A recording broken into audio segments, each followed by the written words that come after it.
मझी मारी मझी पर से बदरवा हो मझी मारी मझी पर से बदरवा हो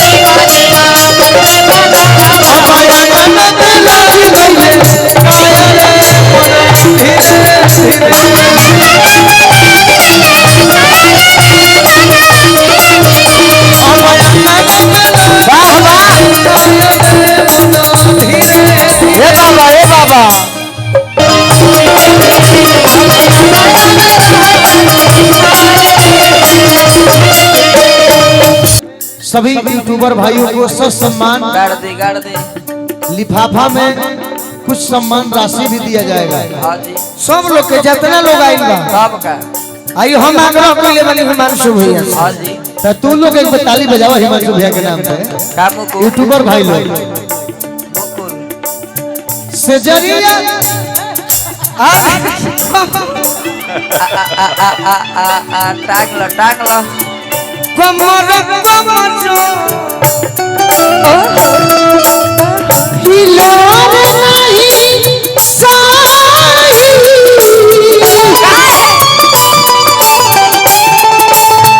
अभाइल बसात सब कुछ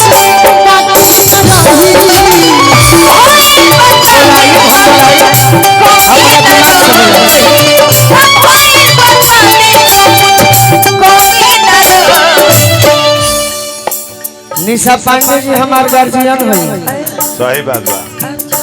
गार्जियन उहे होला जेकरा के हम बचपन से परिचय बताई बानी। तो कोनो कलाकार के डायरेक्ट ना चढ़ा देबो ना जी कोनो कलाकार के भूमिका होला सबका कुछ बात होला। अगर निशा जी खड़ा हो गई होखे तो मन में बात होई तो कहिए आइए ड्रीम गर्ल कम हियर हमार रोग था मेरी माई है निशा चंदन से जोरिया अरे उमरिए पनी लागे से जोरिया उमरिए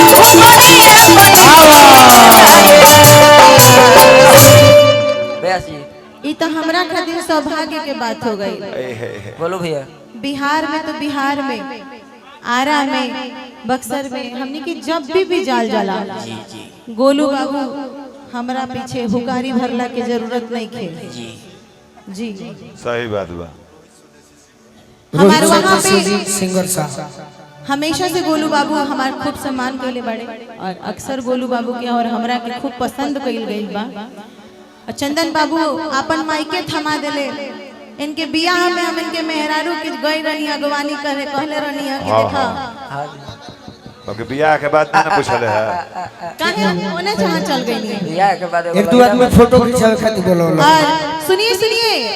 अब आप ऐसे नहीं जा सकते हैं और मेरी माइक को जरा सा बराबर में कर दीजिए। और मैं अभी रिसेंटली बबीता जी के साथ कार्यक्रम की और जहाँ लागल की बबीता जी और विकी भैया हम जब गावत रहनी तो कुल लोग बैठल रहे हम ही लोग नाचत रहे। सही बात है। तो आई सीधा बहुत समय नहीं लेवे के और एक बात हम कहल चाहते नहीं हिमांशु जी खातिर सब तो आइल है आ जाए हिमांशु भैया तनी आ जाइए सब आइल है सब बोलस है जेकरा घरे के लड़की लड़का ना पढ़ पावेला जेकर माई बाबू जेकरा के ना पढ़ा पावेले ई बहुत बड़ा काम बा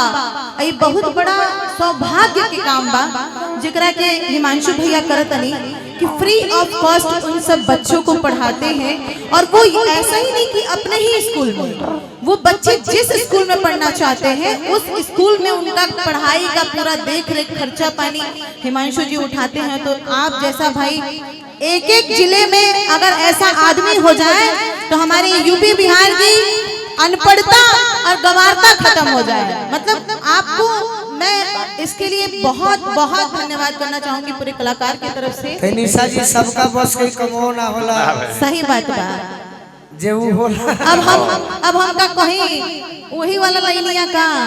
ना ना अच्छा कुछ कही अच्छा कहता नहीं तो रउआ के देख के पहले शुरू करत नहीं कहीं कहीं रहुआ चंदन के देख के कही हम तनी ना ना रउआ के देख के कहो चंदन पसंद नहीं करना काहे कि राउर निगाह बहुत कतिलाना बा ओके बाजी हाँ इनका दाढ़ी बना दिक्कत नहीं बबीता बाबू आप बबीता जी आप भी ना जाइए ए बबीता आप भी मेरे साथ रहिएगा थोड़ा मजा आएगा हम लोग साथ में करेंगे मजा करना क्योंकि है ए बबीता बुझिया मनन वर्मा जी की ओर से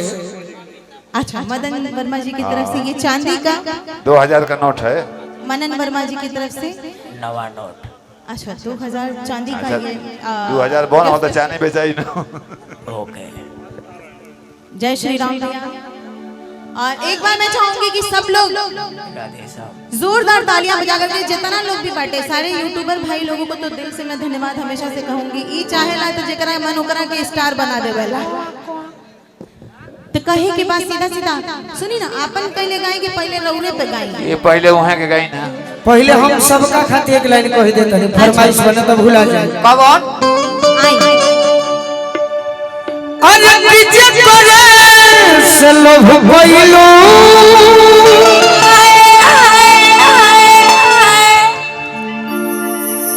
ओ करे से परेशानी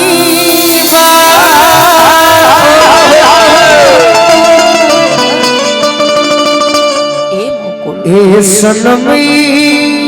करम तारो जिया लागे खानदानी बा। क्या बात है क्या बात है क्या बात है अब हम निशा जी से विनती करो हाँ आप भी और आपके सुने खातिर लोग हाँ जी इच्छुक बा बेचैन बा हाँ हाँ सबसे पहले तो सब लोग खड़ा बानी तो रौरे से शुरू करत नहीं हम हाँ, करी, नहीं कि करी। राउर हो गीतवा हमरा के बड़ा नीक लागला पवन जी राउर तो हर गीतिया नीक लागला भाई आइला गौना गौना करत रही गौना न कइला ओके बाजी तो ओके उपिरहा के भी पैटर्न रौरा गइले बानी रौदा में लेकिन रौदा अच्छा लगे बहुत नहीं हमरा बीच में मत बोल भाई सरिया माफ बाउन कर तो हम आगे पीछे बोले बोला ना है पीछे में बोलीला उहे बोलल का फोन कर विदाई बा कि अरे अजबा पहिला मिलनवा जिया जिया रे मदन मिलन निसवा के है बोलवा दूधू गो चंदनवा कहीं ठीक लगे नहीं नहीं कह सकी ना रजऊ ना तो बबीता भैया कही कि मोरा आगे आगे गुलाब जस खिलल बा बदनवा कि सुनी सुनी भगवान जन बिहान हो रोजा संग के हुआ ना मने साथ में काहे ड्राइवर हो ना चाहत नहीं कि मोबाइल आई लिफाफा धो दो दे हमारा के दे केहू गायब ना कर हाँ कोई ना गायब करे पैसा को लेकर चल जाइए आदमी अब भाव से निशा जी ये निशा लग है आवो आवो मार्केट में सुनी सुनी भगवान अरे जग बिहान आज राजा जी के कोना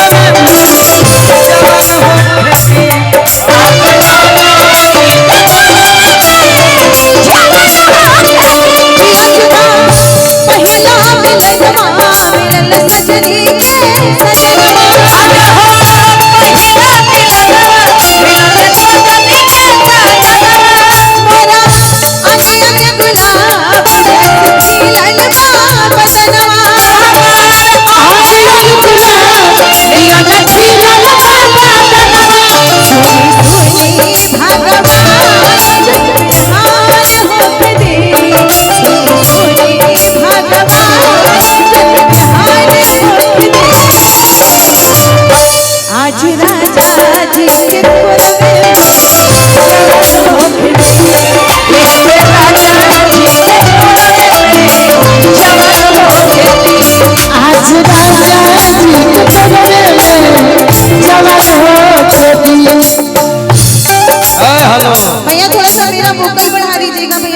हमारे वाले ब्यास ये लाइट सादा रहने दीजिए। ये स्टेज की लाइट सादा रहे, एक प्रकार पे रहे। यूट्यूब वालों को दिक्कत हो रही है। हमार ब्यास जाइल बड़ी तनी है तक ए ना तक बुका हो ए अच्छा भैया आइल बड़े हमारे छोटे भाई, छोटे भाई हाँ, हमारे छोटे भाई और पूरे जिला का अपने सारा काम और कारोबार देखते हैं नितेश सिंह बोनू जी, उनकी तरफ से और देवराज भैया की तरफ से आशीर्वाद और प्यार लीजिए। जिला जवार में अगर केहू एक हिमांशु भैया की तरह ये भी लड़के अपने जिला जवार में छोटे भाई है। ए गोरी तोर लाल घंघरा हिला हिला गया छप ताकत में खूब बढ़िया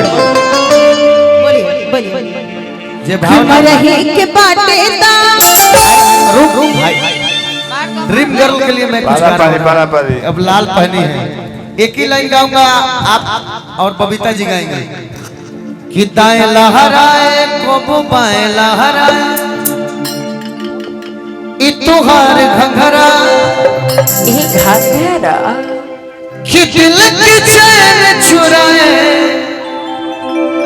ए गोरी तोरी लाल घंघरा ए गोरी तोरी बिरहिया पे जाओ ए गोरी तोरी लाल घंघरा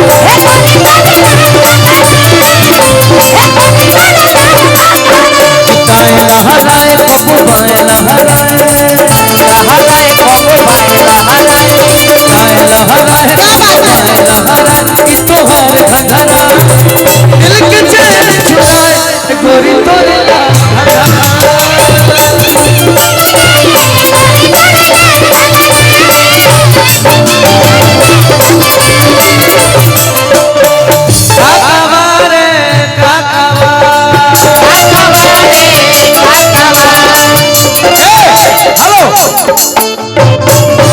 मैं छोटू बाबा को बोलना चाहूंगा इस गाने में। बोला बोला अरे कुछ नहीं बोलेंगे, झाल बजाएंगे। आइए आप आइए झाल लेके आइए ना। निशा जी हम और आप एक गाना गाया करते थे यार कि गोरी तोरी चुनरी बला लाली रे, गोरी तोरी चुनरी बला लाली रे, चलो मुन्ना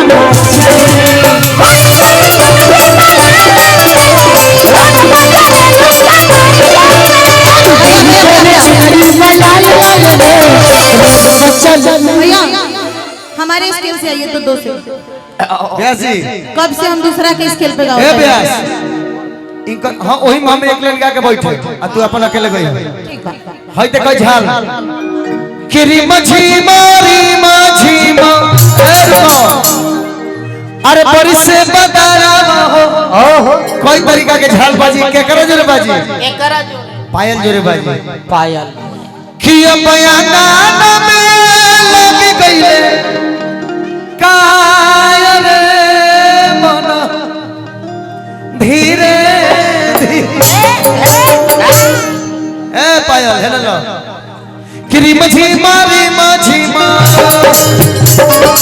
किरी मझी मारी और से बदरा हो किरी मझी मारी और से बदरा हो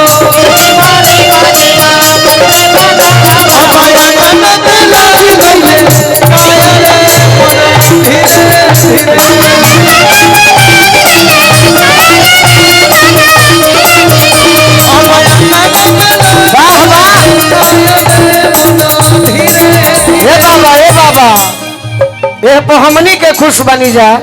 बाकी जे खाड़ा बा कष्ट करो तो कौन गीत पे खुश होई। बाजा वाले ले बाजनिया हो बाजा वाले ले बाजनिया हो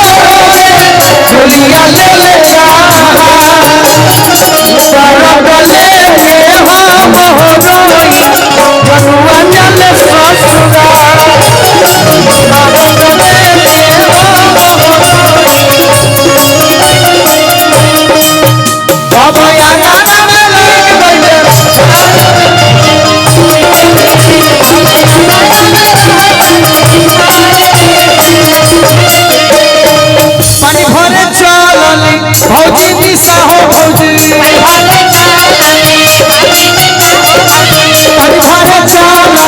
चिंगरा छतुआ बाहू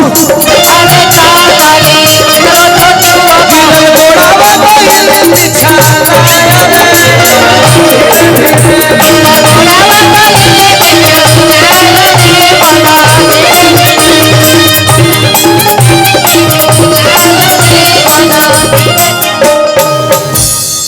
मैं गाना अपना गाने जा रही हूँ अब, ठीक है? मैं पूरा गा लूँ।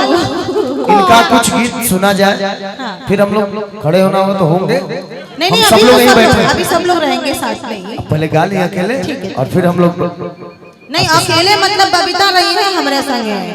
हाँ बबीता जी बबीता जी रही है, ये दोनों जने रही है। तारा बैठे गए थी नहीं थे ना बबीता जी कविता जी रहे तू खड़ा रहा कि जिन बाबू ने दिया रुपैया और होशियार बानी,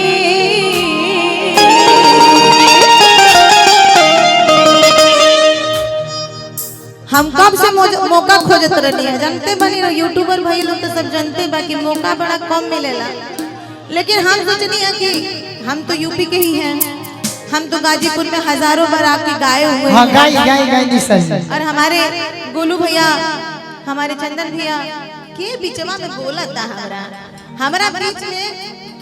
हमने केवल हमरा के बात कहियो ओए हमारे छोटे बाबा खाली हम चाहते हैं कि हम बबीता जी गाएंगे थोड़ा देर 10 मिनट बस, ओकरे बाद सारे लोग गावल जाइए।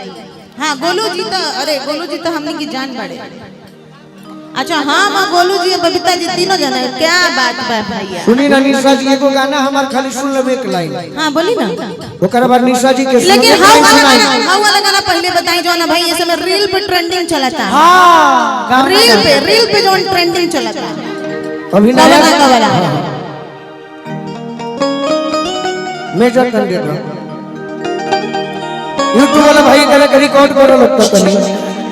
एगो नया गीत सुनाई, हाथ उठा के बताई सब नया गीत। बाबन हां हां अरे फेसबुक पर फोटो तोहार